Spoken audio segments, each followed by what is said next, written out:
Today I'm going to give you some tips for getting to sleep when your mind is still in work mode. But first, I want you to do one thing for me. Take a moment to try not to think about a polar bear. Let me guess, you're thinking about a polar bear. The effect you're experiencing right now is part of a technique that you can use to sleep better.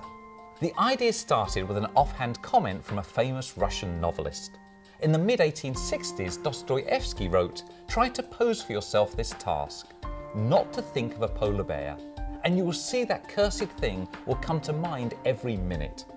100 years later, Harvard psychologist Daniel Wegner staged a simple experiment to test Dostoevsky's observations.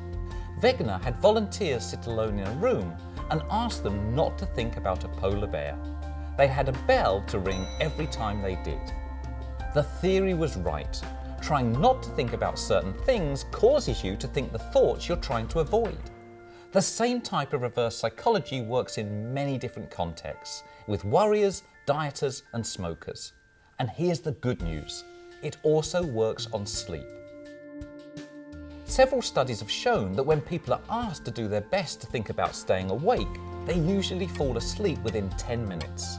Trying to stay awake is mentally tiring, and it distracts people from their more anxious thoughts.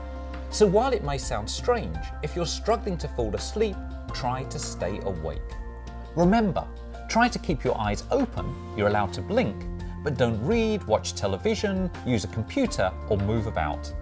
Second, don't try to avoid your worries. Instead, allow them to gently and freely flow through your mind.